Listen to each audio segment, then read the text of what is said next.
မှာစာမျက်နှာများစွာတွေရှိပါတယ်။အစင်မပြေတဲ့စာမျက်နှာကိုကြည့်ထပ်တလဲလဲဖတ်မနေပါနဲ့။သူများမှာမရှိနိုင်တဲ့သင်မှာသာရှိနေတဲ့စာမျက်နှာကိုရှာဖတ်ပါ။ကျမတို့ရဲ့ဘဝတစ်ခုချင်းစီဟာရေးသားပြီးသားစာအုပ်တွေနဲ့တူပါတယ်။တချို့ပျော်ရွှင်ချမ်းမြေ့ရတဲ့အောင်မြင်ခဲ့တဲ့စာမျက်နှာတွေရှိသလိုအစင်မပြေခဲ့တဲ့စာမျက်နှာတချို့ဝမ်းနည်းနာကျင်ရတဲ့စာမျက်နှာတွေလည်းရှိကြတာပါပဲလူတစ်ယောက်နဲ့တစ်ယောက်ဘဝကိုမြင်ပုံခြင်းအတွေးခေါ်ခြင်းခံနိုင်ရည်စွမ်းအင်ခြင်းမတူကြသလိုအားနည်းချက်အသာချက်တွေလည်းမတူနိုင်ကြပါဘူးသူများရဲ့လှပပျော်ရွှင်ဖွယ်ကောင်းတဲ့စာမျက်နှာတွေစီလှမ်းမြော်ငေးကြည့်ရင်အားကျမိတဲ့အခါလည်းရှိသလိုကိုယ့်ရဲ့အစင်မပြေတဲ့စာမျက်နှာတွေကို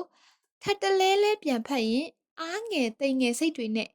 ညှဉ်းညူနေမိတဲ့အချိန်တွေလည်းရှိတတ်ပါတယ်။အချို့သောသူတွေကသူတို့ရဲ့ဘဝကို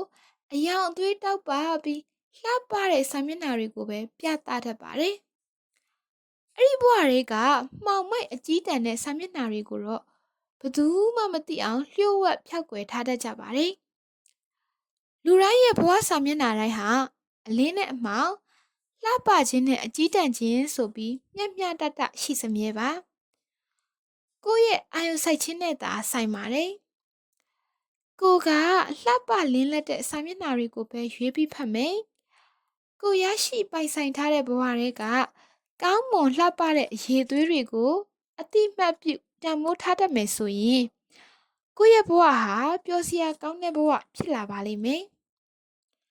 ဒါမှမဟုတ်အစင်မပြေလာလေးတွေအခက်အခဲလေးတွေပြဿနာလေးတွေကိုပဲအာယုံစိုက်ပြီးစိတ်တိုင်းမကျစွာညှဉ်းညူနေမယ်ဆိုရင်ကိုယ့်ရဲ့ဘဝဟာနေပျော်စရာမကောင်းတဲ့ဘဝဖြစ်လာမှာပါပဲ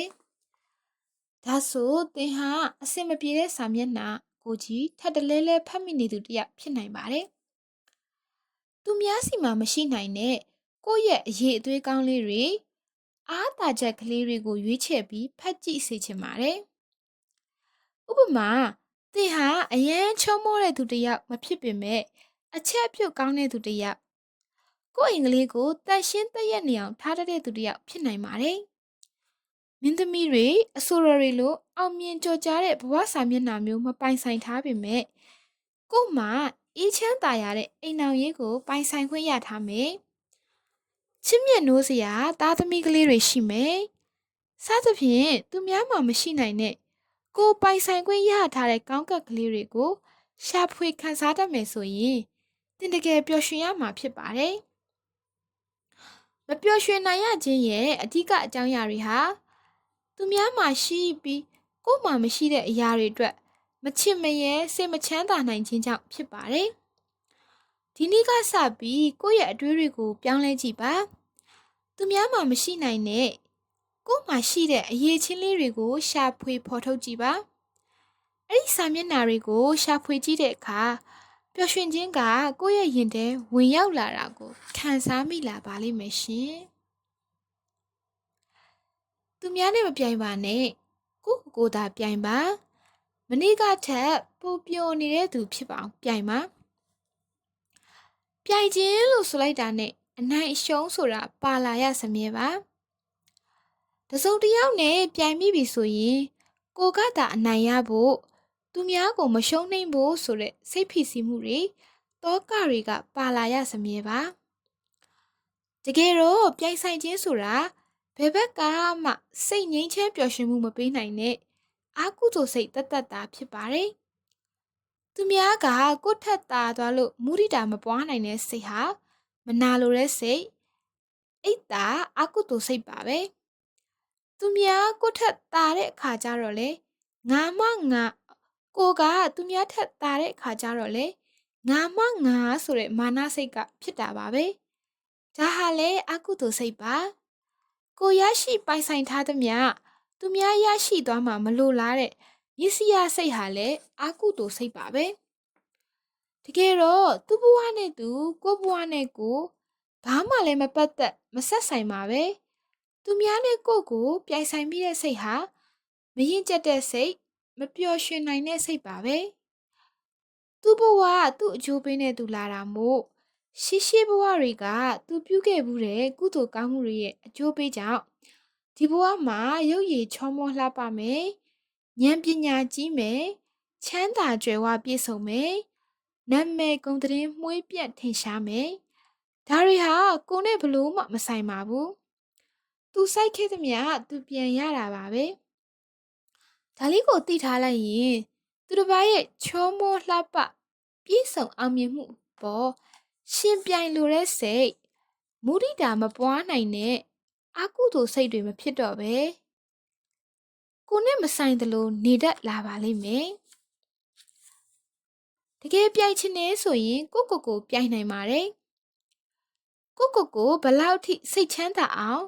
ပျော်ရွှင်အောင်ထားနိုင်တယ်လဲဆိုတာပြိုင်ကြည့်ပါမနေ့ကထက်ပိုပျော်ရွှင်တဲ့သူဖြစ်အောင်ပြိုင်ပါကိုပျော်ရွှင်အောင်ထားနိုင်ဖို့အတွက်ကိုယ့်စိတ်ရဲ့လိုအပ်ချက်ကလေးတွေကိုဖြည့်ဆည်းပေးရပါမယ်ကိုယ့်ရဲ့စိတ်ကလေးကိုဂရုတစိုက်အရေးတကြီးကြီးစောင့်ကြည့်ပေးဖို့လိုအပ်ပါတယ်အမိုက်တရိုက်တွေကင်းစင်ပြီးကြည်လင်နေတဲ့စိတ်ကလေးဖြစ်အောင်တရုတ်တရဆောက်ရှောက်ပေးဖို့လိုအပ်ပါတယ်ပြင်ပအာယုန်တွေနဲ့ထိခိုက်မိတဲ့အခါတိုင်းတုန်လှုပ်သွားတတ်တဲ့ဂရက်ထသွားတတ်တဲ့လှိုင်းထန်သွားတတ်တဲ့နောက်ကျသွားတတ်တဲ့စိတ်ကလေးကိုတတိကလေးနဲ့စောင့်ကြည့်ပြီးနှလုံးသွင်းမှန်ကန်စွာဆင်ခြင်ပေးရပါမယ်မရင်ကျက်သေးတဲ့စိတ်ကိုရင်ကျက်အောင်သူတစ်ပါးကိုစိတ်ဝင်စားတဲ့စိတ်ကိုမိမိကိုယ်ကိုစိတ်ဝင်စားလာအောင်မကြည်လင်တဲ့စိတ်ကိုကြည်လင်လာအောင်အလွယ်တကူတုန်လှုပ်ကြရက်ထလှိုင်းထန်တတ်တဲ့စိတ်ကိုငြိမ်သက်အေးချမ်းလာအောင်ပြုပြင်ထိမ့်သိမ့်ပေးတာကမနေ့ကကိုနဲ့ဒီနေ့ကိုအပြိုင်အဆိုင်ဆောက်ရှောက်ပေးနေခြင်းပါပဲကောင်းမွန်စွာဆောက်ရှောက်ထိမ့်သိမ့်ပေးထားတဲ့စိတ်ဟာတရက်ပြီးတရက်ပိုပြီးတည်ငြိမ်ကြည်လင်လေးနက်လာတာပါပဲအမြဲတမ်းသတိထားပြီးပြိုင်ကြည့်ပါမနေ့ကထက်ကိုဟာပိုပျော်နေသူတယောက်ဖြစ်လာမလားဆိုတာကိုပေါ့သင်ရဲ့အတွေးတွေခံစားမှုတွေအိမ်မက်တွေကိုသင်စိတ်ထဲမှာသာမြုပ်နှံမထားပါနဲ့သင်အလေးထားရသူတွေနဲ့မျှဝေပါရင်ဖွင့်ပါစိတ်ထဲမှာမြုပ်နှံသိမ်းဆည်းထားမိတဲ့အရာတွေဟာအားပေးတိုက်တွန်းတဲ့သူမရှိရင်လက်တွေ့အကောင့်ထဲပေါ်ပြဖို့နှောင့်နှေးတွေ့ဝင်မိနေတတ်ပါတယ်ဖြစ်နိုင်ပါမလားဆိုတဲ့တန်တရားစိတ်ကကျမတို့ကိုလွှမ်းခြုံတုံ့နှောင်ထားလို့ပဲဖြစ်ပါတယ်အထူးသဖြင့်ကိုဘွားရဲ့စိတ်ကူးအိမ်မက်ကိုစိတ်ကူးထဲမှာသာမြုပ်နှံမထားပဲတကယ်ဖြစ်အောင်လုပ်နိုင်ဖို့အတွက်တွန်းအားတစ်ခုလိုပါတယ်ကျမစာရီစရေးတော့ကျမရဲ့အတွေးစိတ်ကူးတွေခံစားမှုတွေအိမ်မက်တွေကိုတငယ်ချင်းတွေနဲ့မျှဝေရင်ဖွင့်လိမ့်ရှိပါတယ်တငယ်ချင်းတွေရဲ့တိုက်တွန်းမှုတွေတွန်းအားပေးမှုကြောင့်စာရီအများကြီးရေးနိုင်ဖို့ခွန်အားတွေရလာရတာပဲဖြစ်ပါတယ်ဖွင့်တာမပြောပြခဲ့ရင်စိတ်ထဲမှာစာရီသာရေးပြနေပြီးစာအုပ်ထဲမှာစလုံးတွေအဖြစ်ရေးဖြစ်နေဦးမှာမဟုတ်ပါဘူးကိုဘာဖြစ်ချင်တယ်ကိုအိမ်မက်ကဘာလဲဆိုတာကိုကျမကမိဘတွေကိုပြောပြပါတယ်အဖေကကျမဖတ်ဖို့စာအုပ်တွေရှာဖွေပေးပြီးအမေကတော့ကျမရေးသမျှစာတွေကိုဖတ်ပေးပြီးချီးကျူးအားပေးတတ်ပါတယ်ကျမဇလန်းတွေပြောပြရင်လည်းအမေကစိတ်ပါလက်ပါနားထောင်ပေးတတ်ပါသေးတယ်ပြီးရင်အမေကောင်းလားဘလို့နေလဲလို့မေးရင်သိကောင်းတာပဲသမီးရဲ့ဇလန်းလေးကသူများနဲ့မတူဘူးစမ်းနေဘာညာစသဖြင့်အပိစကားပြောပြီးဆိုရင်ကျမဟာတညလုံးမိုးလင်းပေါက်တကုတ်ကုတ်နဲ့ရေးတော့တာပါပဲစိတ်ဓာတ်တွေတက်ကြွလို့မဆုံးပါဘူးကျမစိတ်အားငယ်တဲ့အခါဖြစ်ချင်တာတွေဖြစ်မလာသေးတဲ့အခါအဖေစီမှာရင်ဖွင့်လေးရှိပါတယ်အဖေရဲ့အကောင်းမြင်အတွေးတွေလွှမ်းမိုးတဲ့စကားတွေနားထောင်ပြီးအခါမှာကျမရင်ထဲကအားငယ်စိတ်တွေဖြစ်နိုင်ပါမလားဆိုတဲ့တန်တရားအတွေးတွေဟာလည်းပျောက်ကွယ်သွားရတာပါပဲဒါကြောင့်ကျမမိခင်ဖြစ်လာတဲ့အခါမှာလည်းသမီးလေးအတွက်အနီးကပ်ဆုံးရင်ဖွင့်ပေါ်ဖြစ်အောင်စူးစမ်းအထောက်ပါတယ်သမီးလေးဖြစ်ချင်သမျှသူ့ရဲ့စိတ်ကူးအိမ်မက်တွေကိုအကောင်းဆုံးဖြစ်အောင်ကူညီတိုက်တွန်းအားပေးပါတယ်သူခံစားမှုတွေ ဖြစ်ချင်တဲ့ဆန္ဒတွေအိမ်မက်တွေအကြောင်းလာပြောတိုင်းစိတ်ရောကိုယ်ပါတက်ကြွထက်သန်စွာနဲ့နားထောင်ပေးတတ်ပါတယ်။သူ့ကိုချီးကျူးတဲ့အခါတိုင်းတမန်ကရှန်ကအပေါ်ယံမဟုတ်ပဲလှိုက်လဲစိတ်ပါလက်ပါချီးကျူးတိုက်တွန်းပါတယ်။အဲ့ဒီချီးကျူးတိုက်တွန်းတဲ့စကားဟာသူ့အတွက်အကောင်းဆုံးစိတ်ခွန်အားဖြစ်စေတယ်ဆိုတာကိုယုံကြည်လို့ပါ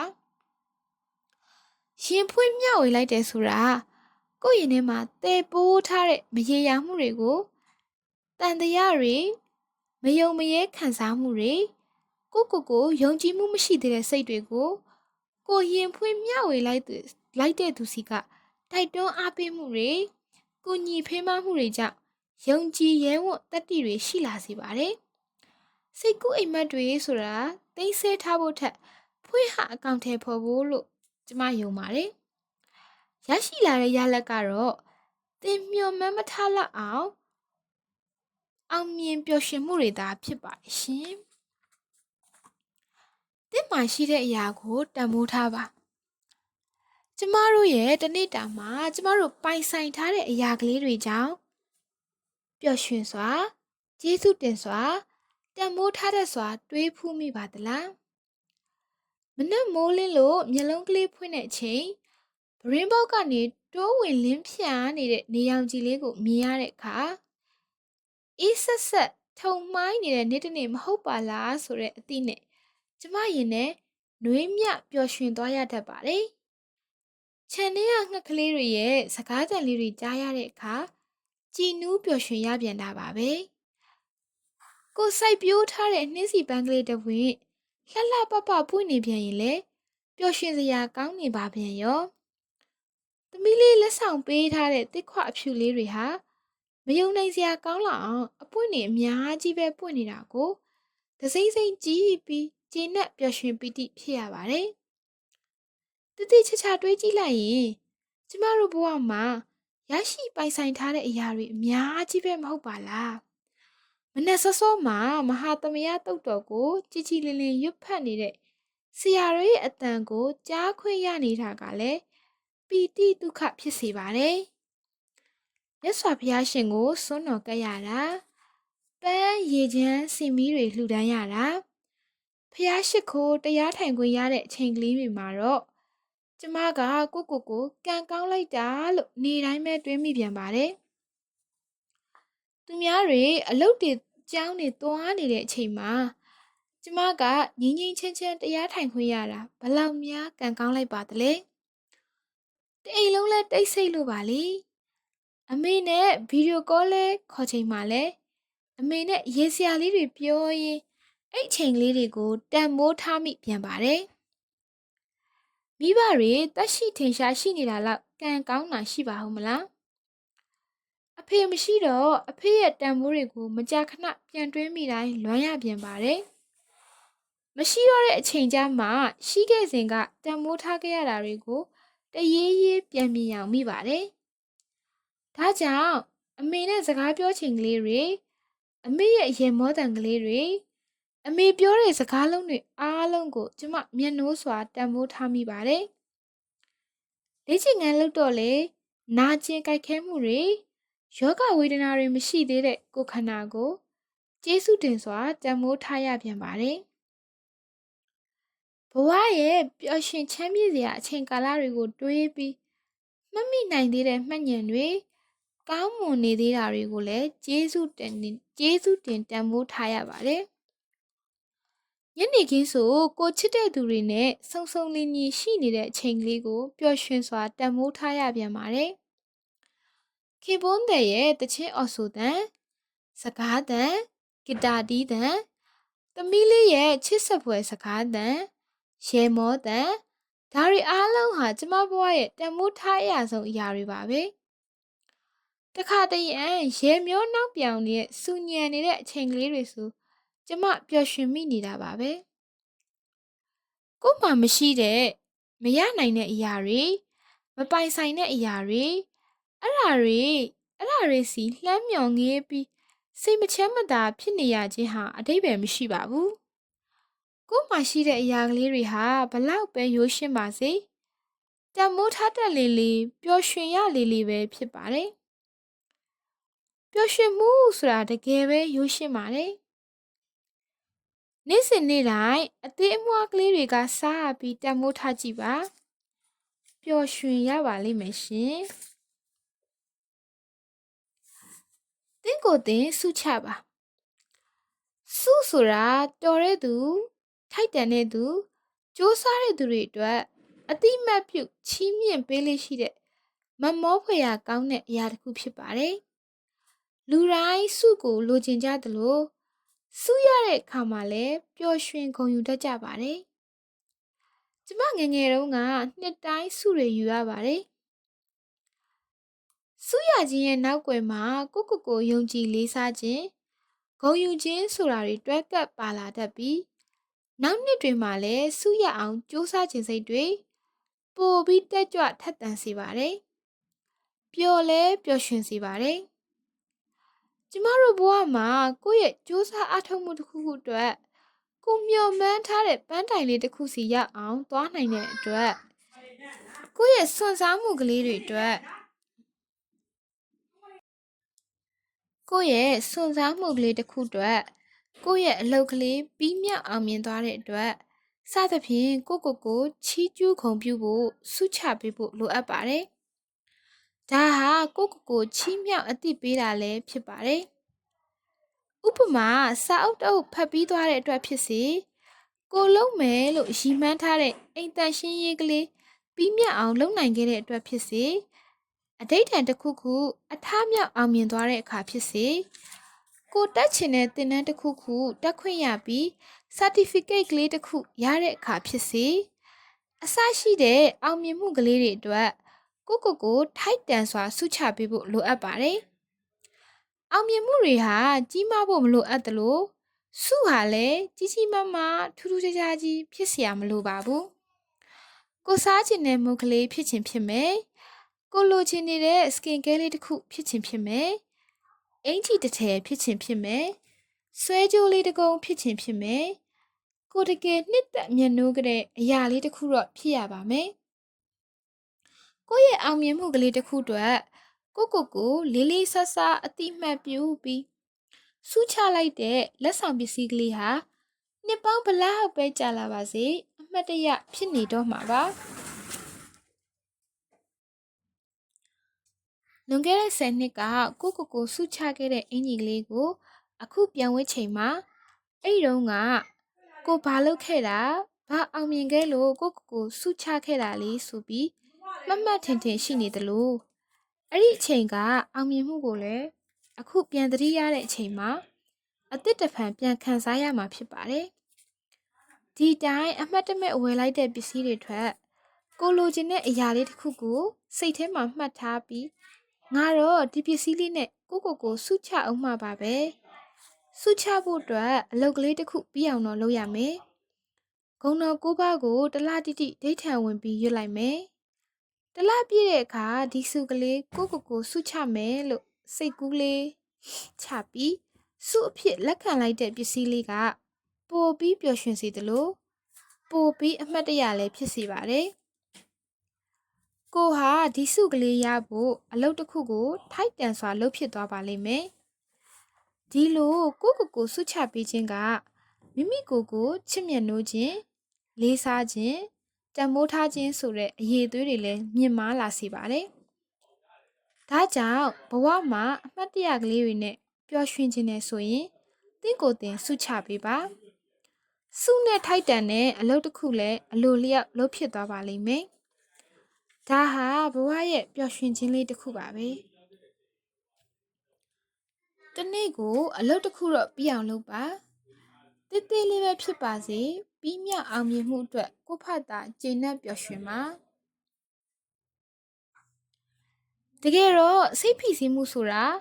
အလုပ်မပြီးသေးခြင်းကနေစတင်ပါတယ်ကျမတို့မှာမပြီးပြတ်သေးတဲ့အလုပ်တွေတိုးလိုတန်းလန်းရှိနေတဲ့၍မပျော်ရွှင်နိုင်ပါဘူးလုပ်စရာရှိနေတယ်ဆိုတော့နောက်ဆန်တင်းမှုကရှိနေပါတယ်တကယ်တမ်းလုပ်လိုက်ရင်ဘာမှမကြတဲ့အလုပ်တွေကိုနောက်မှလုပ်မယ်ဆိုပြီးပုံထားရာကနေအလုပ်တွေမပြီးမစီးနိုင်ဖြစ်နေတာပါပဲ ကျမကတော့ကိုလှုပ်ရှားရှိရာတွေကိုအရေးအကြီးဆုံးအရာကနေစပြီးနံပါတ်တွေချပြီးရေးထားလိုက်ပါတယ်။အရေးကြီးတာကနေစပြီးတစ်ခုချင်းပြီးအောင်လုပ်ဖို့ကြိုးစားပါတယ်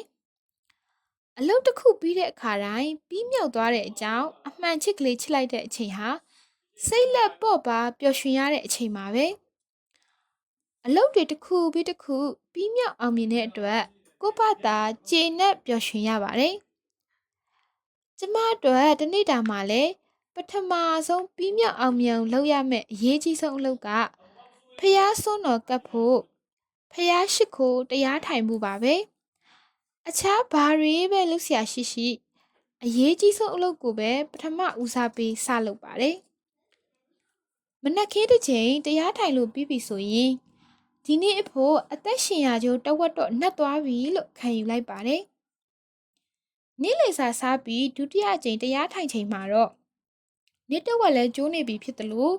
ကိုယ့်ရဲ့အရေးကြီးဆုံးအလုပ်ကြီးနှစ်ခုပြီးမြောက်အောင်ပြင်ခဲ့ပြီမို့လူကတော်တော်လေးပေါ့ပါပျော်ရွှင်နေတာကိုသိတာစွာခံစားရပါတယ်စိတ်ကျန်းမာရေးအလုပ်ပြီးတော့ခန္ဓာကိုယ်ကျန်းမာရေးအတွက်ယောဂလေ့ကျင့်ခန်းကို YouTube ဖွင့်ပြီးလုပ်ပါတယ်ပြီးရင်လမ်းလျှောက်ထွက်ပါတယ်လမ်းလျှောက်ပြီးပြန်လာချိန်မှာတော့စာထိုင်ရေးလိုက်ပါတယ်စာရေးလို့ပြီးပြီချိန်ဆိုဒီတနေ့စာအလုပ်တွေတော်တော်ပြီးသလောက်ရှိပြီမို့စိတ်ကလေးကြည်လင်နေတာသိတာပါတယ်ညနေခင်းဟင်းချက်ရင်တရားတစ်ပုဒ်နားလိုက်ပါတယ်တရားတစ်ပုဒ်နာယူပြီးသွားရင်လေဒီတရားလေးနာယူပြီးပြီဆိုတဲ့ပီတိနဲ့ခြေနဲ့ပျော်ရွှင်ရပြန်ပါတယ်တကယ်တော့ပျော်ရွှင်မှုဆိုတာအပြင်ပန်းကနေအရာတွေမှာလိုက်ရှာနေဖို့မဟုတ်ပါဘူးကိုယ့်ရဲ့အတွင်းစိတ်တဏ္ဍာမှာကိုယ့်ဘာသာဖန်တီးတိဆောက်ပေးရတာဖြစ်ပါတယ်ထပ်တလဲလဲနေ့စဉ်လောက်ပါများလာတဲ့အခါအကျင့်တစ်ခုလိုဆွဲမြဲလာပြီးအလေးအကျင့်အထုံတစ်ခုဖြစ်လာပါတယ်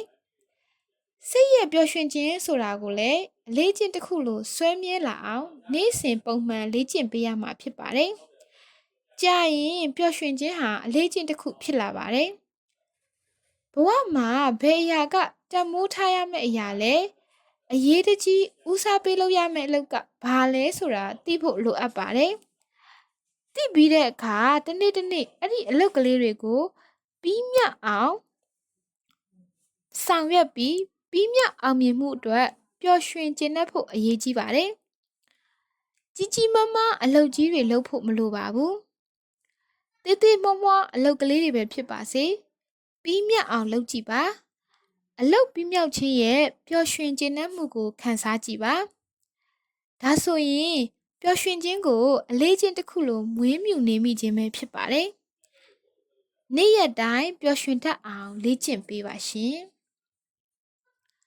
ပျော်ရွှင်တတ်သူစီကအပျော်တွေကူးဆက်မျှဝေခံစားပါကိုယ်စီကအပျော်တွေကိုလည်းသူတစ်ပါးကိုမျှဝေပါမျှဝေခြင်းဆိုတာကိုယ့်ရဲ့ပျော်ရွှင်စရာအခိုက်အတန့်ကလေးတွေအဖြစ်အပျက်ကလေးတွေတစ်ခုခုကိုပျော်ရွှင်ရတယ်လို့ပဲအခြားသူကိုလည်းပျော်ရွှင်စေလိုတဲ့စိတ်နဲ့မျှဝေကူးဆက်ပေးခြင်းဖြစ်ပါတယ်အကယ်၍ကို့မှာမပျော်ရွှင်နိုင်စရာစိတ်ညစ်စရာတစ်ခုခုရှိခဲ့ရင်တော့ပျော်ရွှင်နေတဲ့သူအချို့မျှဝေထားတဲ့ဗီဒီယိုဖိုင်လေးတွေ post လေးတွေကြည့်လိုက်ပြီးတဲ့အခါမှာသူတို့ရဲ့အပျော်လေးတွေကူးဆက်သွားပြီးကိုယ်စိတ်ညစ်နေရလေးတောင်ခဏတစ်ဖြုတ်မေ့သွားတတ်ပါတယ်ပျော်ရွှင်မှုဆိုတာကူးဆက်တတ်ပါတယ်ဝမ်းနဲ့ကြေခွဲခြင်းတွေတောကပူလောင်ခြင်းတွေကူးဆက်တတ်တယ်လို့ပဲပျော်ရွှင်မှုကလည်းကူးဆက်တတ်ပါတယ်ဥပမာနွမ်းပါတဲ့အဖွားတစ်ယောက်3000စုပောက်သွားတဲ့အချိန်တုန်းကကျမတို့လည်းအဲ့ဖွားနဲ့ပျော်ခဲ့ပူပါတယ်ပျောက်ဆုံးသွားတဲ့ခွေးကလေးပိုင်ရှင်လက်ထဲပြန်ရောက်သွားတဲ့အချိန်မှာသူ့ရဲ့အပျော်တွေပျော်ရွှင်ကူးဆက်ခဲ့ပူပါတယ်ဝေးနေတဲ့ချစ်သူနှစ်ယောက်မှာတယောက်က surprise လုပ်ပြီးသူ့ချစ်သူစီအရောက်လာတွေ့တဲ့အခါဗီဒီယိုဖိုင်လေးကြည့်မိတဲ့အခါရင်ထဲတသိမ့်လှုပ်ခတ်တဲ့အထိသူတို့နဲ့ပျော်ရွှင်မိပါတယ်ကျမတို့ရဲ့နှလုံးသားဟာအရာရာကိုထိလွယ်ရှလွယ်ခံစားလွယ်လွန်းပါတယ်ဒီနှလုံးသားထဲမှာပျော်ရွှင်စရာအာယုံလေးတွေဖြစ်ပေးမလားနာကျင်သောကတွေထည့်ပေးမလားဆိုတာကျ ကျမတို့အလိုရှိတဲ့အတိုင်းပေါ့စိတ်ညစ်စရာအတွေးတွေကြီးပဲအာယုံစိုက်နေမယ်ဆိုရင်လောကကြီးတစ်ခုလုံးစိတ်ညစ်စရာတွေကြီးနဲ့သာပြည့်နေတော့မှာပါကိုအာယုံစိုက်တဲ့စိတ်ပုံစံအတိုင်းခံစားရမှာဖြစ်ပါတယ်လူတချို့မြင်မှုပါတယ်ဘဝကအစင်မပြေတော့လဲပျော်ပျော်ရွှင်ရွှင်ပဲရင်ဆိုင်ဖြတ်တန်းပါတယ်ရေစရာတွေပြောပြီးသူများတွေကိုရေမောခြင်းတွေမျှဝေပေးတတ်ပါတယ်စိတ်ညစ်နေရတာမပျော်ရွှင်နိုင်ဖြစ်နေရတာဟာတကယ်တော့ရှုံးပါတယ်ဘာဖြစ်လို့အရှုံးခံပြီးစိတ်ညစ်နေရမှာလဲဘာဖြစ်လို့အရှုံးခံပြီးစိတ်ညစ်နေရမှာလဲမပျော်ရွှင်နိုင်ဖြစ်နေရမှာလဲအစင်မပြေတဲ့ပြဿနာတွေကိုကိုဘာမှမတတ်နိုင်တဲ့အခါခဏလေးမေ့ထားလိုက်ပါပျော်စရာအာယုံလေးတွေရှာတွေးကြည့်ပါသူများတွေရဲ့ပျော်ရွှင်နေတဲ့အခိုက်အတန့်ကလေးတွေကိုခဏလောက်မျှဝေကူးဆက်ခံစားကြည့်ပါသူတို့ကြတော့ပျော်ရွှင်နေလိုက်တာငါမှတော့မပျော်ရွှင်နိုင်ဘူးဆိုတဲ့အတွေးမျိုးမတွေးပါနဲ့အစင်မပြေမှုတွေပြဿနာတွေလောကဓာတ်တွေဟာကျမတို့ထိန်းချုပ်ကင်တွယ်လို့မရတဲ့အရာတွေပါကိုမထိန်းချုပ်နိုင်တဲ့အရာတွေပေါ်လိုက်ပါခံစားပြီးစိတ်ဆင်းရဲနာကျင်နေမဲ့အစားကိုယ့်ရဲ့စိတ်ကလေးကိုအထိခိုက်မခံပဲပျော်ရွှင်နေအောင်ထားပေးဖို့ရပါတယ်ပျော်ရွှင်မှုဟာကိုယ့်စီမှာမရှိရင်သူတစ်ပါးစီကနေမျှဝေကူးဆက်လို့ရပါတယ်သူများအဆင်ပြေနေတာပျော်ရွှင်နေတာကိုမနာလိုဝင်တိုစိတ်မကျေနပ်စိတ်မဖြစ်ပဲသူ့အပျော်ကိုကိုယ့်အပျော်ကဲ့သို့မုဒိတာစိတ်ကလေးနဲ့ပျော်ရွှင်ကြည့်ပါဖြစ်လာတဲ့အခြေအနေဆိုးတစ်ခုအပေါ်မှာအစိုးမြင်စိတ်တွေပုံအောသွန်းချပြီးခံစားနေမဲ့အစားတင့်တင့်မျှတတဲ့နှလုံးသွင်းဆင်ခြင်မှုကလေးနဲ့လှုပ်တဲ့အလုပ်ကိုအကောင်းဆုံးလုပ်ကြည့်ပါပျော်ရွှင်မှုကိုမိညှိယူသလိုမျိုးညှိယူကြည့်ပါပျော်ရွှင်မှုတွေကူးဆက်လာပါလိမ့်မယ်မှောင်နေတဲ့နှလုံးသားကိုပျော်ရွှင်ခြင်းနဲ့ထုံးညှိပေးပါအရာရာဟာတခဏမျှတာပဲလို့တွေးကြည့်လိုက်ပါဘဝဟာအစင်မပြေတာတွေများပြီးဒုက္ခဆင်းရဲတွေနဲ့ရင်ဆိုင်နေရပြီလား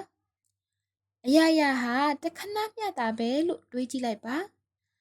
အစင်မပြေတဲ့ဒုက္ခတွေဆိုတာကလည်းအမြဲမဟုတ်ပါဘူးခဏကလေးပါပဲကိုယ့်ရဲ့ခန္ဓာရည်ကိုစမ်းသပ်နေတဲ့ပွဲတစ်ပွဲပဲဖြစ်ပါတယ်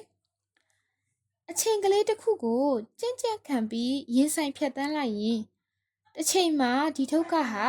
ဘာမှမကြီးကျယ်တဲ့တာမန်ကိစ္စတစ်ခုလိုပဲပြန်ပြောနိုင်သွားပါတယ်ဘလောက်ပဲကြီးမားခက်ခဲတဲ့ပြဿနာဖြစ်နေပါစေတစ်ချိန်မှာပြီးဆုံးရမှာပါပဲကောင်းတာပဲဖြစ်ဖြစ်ဆိုးတာပဲဖြစ်ဖြစ်ဘယ်ရာကမှတည်မြဲမနေပါဘူးအဖြစ်ပြက်အားလုံးဟာတခဏမျှတာပါပဲကျမကစိတ်ညစ်စရာဒုက္ခတစ်ခုနဲ့ကြုံတိုင်း this too shall pass ဆိုတဲ့စကားလေးကိုမကြာခဏရေရွတ်နေလိုက်ပါတယ်ဘယ်ရာကမှအမြဲမဟုတ်ပါဘူးတခဏပဲဆိုတဲ့အတွေးကိုနှလုံးသွင်းလိုက်တဲ့အခါစိတ်ညစ်နေတဲ့အာယုံကလေးကပြောင်းလဲသွားပါတယ်ရင်ထဲမှာလည်းသက်သာရာရသွားသလိုပါပဲဟုတ်တယ်လေအမြဲမဟုတ်တဲ့တခဏတိုင်းမှာဖြစ်ပြီးပြတ်သွားနေတဲ့ပြောင်းလဲနေတဲ့ဖြစ်စဉ်တစ်ခုအတွက်ကျမတို့ဘာလို့နင့်နင့်တီးတီးခံစားမိနေတာပါလဲအရာအလုံးဟာအချိန်တန်ရင်ပြီးသွားရမှာပဲလေကျမအမျိုးသားနှလုံးသွင်းဆင်ခြင်ပုံလေးကိုမျှဝေပေးချင်ပါတယ်ဒီဇင်ဘာလတိုင်းမြန်မာပြည်ကိုပြန်လာခါနီးတိုင်းမိဘတွေတငယ်ချင်းတွေနဲ့တွေ့တောင်မတွေ့ရသေးခင်မှာခင်ပွန်းကအင်းတွေ့ပြီးရင်လည်းပြန်လာရအောင်မှာပဲခွဲခွာရအောင်မှာပဲလို့ကြိုတွေးထားလိုက်ပါတယ်တဲ့အဲ့ဒီတော့ရန်ကုန်မှာမိဘတွေတငယ်ချင်းတွေနဲ့တွေ့တဲ့အခါအလွန်အကျွံကြီးမပျော်ရွှင်တော့ဘူးတဲ့ပျော်တဲ့အခါလဲသတိလေးနဲ့ပျော်ရပါတယ်ဒီအပျော်ကလည်းတခဏပဲဆိုသလိုတခဏပဲဆိုတာကိုနှလုံးသွင်းထားလို့ရပါတယ်ဘဝမှာကောင်းတဲ့အဖြစ်အပျက်တွေပဲဖြစ်စေဆိုးတဲ့အဖြစ်အပျက်တွေပဲဖြစ်စေဘာမှမမြဲဘူးတကယ်ကပဲလို့အမြဲနှလုံးသွင်းဆင်ခြင်ထားလိုက်ရင် ပျော်စရာဆိုလဲသတိလက်လွတ်မပျော်ပဲဆိုးတဲ့အဖြစ်ပြက်ဆိုရင်လည်းအလွန်အမင်းစိတ်ထိခိုက်ခံစားဖို့မလိုပဲတတိကလေးနဲ့နေတတ်လာပါတယ်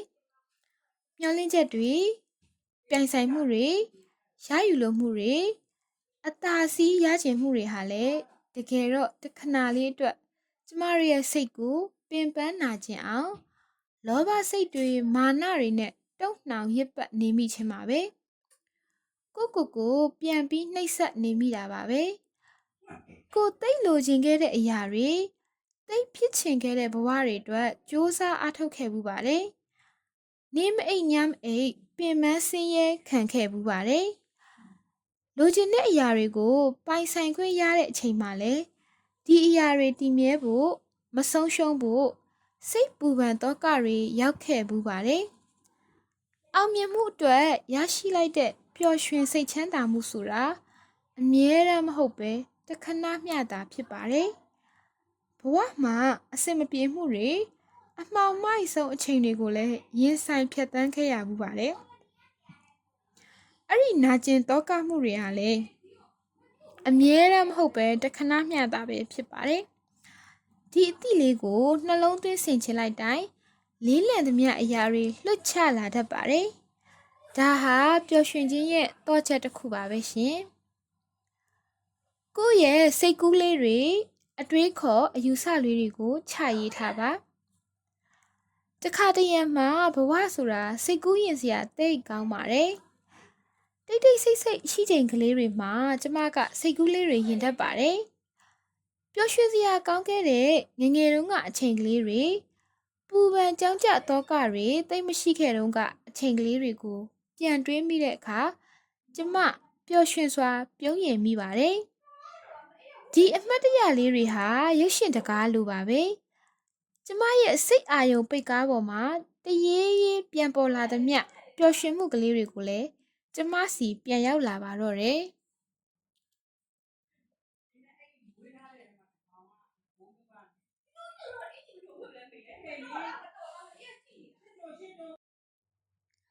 တခါတရံစာအုပ်တွေရှင်းရင်ကျမရေးထားခဲ့သမျှဒိုင်ယာရီတွေကအမှတ်တရဖြစ်ပျက်ကလေးတွေ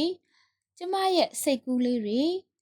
အတွေးအခေါ်အယူဆလေးတွေကိုပြန်ဖတ်မိတဲ့အခါကိုရေးထားခဲ့တာမှဟုတ်ပါရဲ့လားလို့တော့အံ့ဩရပါတယ်ပျော်ရွှင်စရာမှတ်တမ်းလေးတွေဆိုရင်လေအဲ့ဒီအချိန်ကလေးစီပြန်ရောက်သွားမိသလိုပျော်ရွှင်မှုတွေဟာအသစ်ပြန်ပြီးလန်းဆန်းလာပါတယ်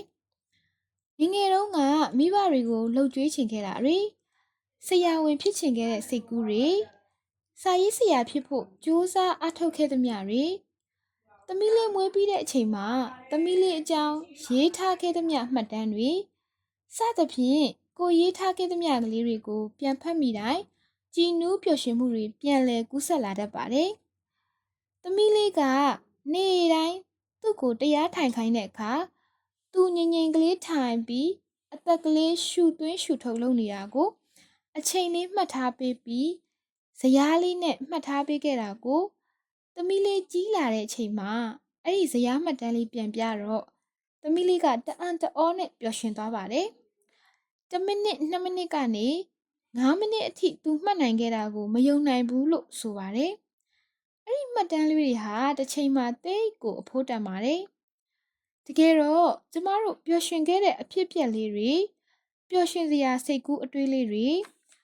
ကိုပျော်ရွှင်ခြင်းနဲ့စီတဲ့အကြောင်းအရာလေးတွေခြာရေးထားလိုက်တာဟာပျော်ရွှင်ခြင်းစုဆောင်းထားလိုက်တာနဲ့တူပါတယ်အဲ့ဒီလိုပဲကိုပြုတ်လုပ်ခဲ့သမျှကောင်းမှုကုသိုလ်လေးတွေကိုလည်းမမေ့မလျော့မှတ်တမ်းတင်ခြာရေးထားဖို့လိုအပ်ပါတယ်ကုသိုလ်ဆိုတာပြန်တွေးတိုင်းကုသိုလ်တွေထပ်ထပ်ရနေတာမို့ကိုလှုပ်ထားသမျှကုသိုလ်လေးတွေအကြိမ်ကြိမ်ပြန်ဖတ်ပြီးကုသိုလ်တွေအထက်ထပ်ပြန်ပွားလို့ရပါတယ်အချိန်မရွေးကုသိုလ်တွေထပ်ရနေမှာဖြစ်ပါတယ်ဒါကြောင့်ပျော်ရွှင်ခြင်းတွေကိုစုဆောင်းထားတဲ့အနေနဲ့ကိုယ့်ရဲ့ပျော်စရာစိတ်ကူးလေးတွေအတွေးခေါ်လေးတွေအယူအဆလေးတွေကိုခြာရေးထားကြည့်ပါကုသိုလ်မှတ်တမ်းလေးတွေကိုလည်းခြာရေးထားကြည့်ပါတစ်ချိန်ချိန်မှာအဖိုးတန်ပြီးပျော်ရွှင်မှုတွေပြန်လည်ကူးဆက်လာပါစေလိမ့်မယ်ရှင်ပျော်ရွှင်မှုကိုအဲ့လိုနည်းနဲ့လည်းစုဆောင်းထားနိုင်ပါတယ် စိတ်တဒုက္ခကာယဒုက္ခဖြင့်ပြည့်စုံပါစေမေတ္တာအားဖြင့်လွန်ထထစေတတ်ကတူစာအုပ်လေးကတော့ဒီမှာရင်ပဲပြီးဆုံးသွားပါပြီရှင်အချိန်ပေးပြီးနားဆင်ပေးခဲ့ကြတဲ့တယောက်ချင်းစီတိုင်းကိုအထူးပင်ကျေးဇူးတင်ရှိပါတယ်ရှင်အားလုံးပဲပျော်ရွှင်စရာစိတ်ချမ်းမြေ့စရာကောင်းတဲ့နေ့ရက်လေးတွေကိုပိုင်ဆိုင်နိုင်ကြပါစေရှင်ကျေးဇူးတင်ပါတယ်ရှင်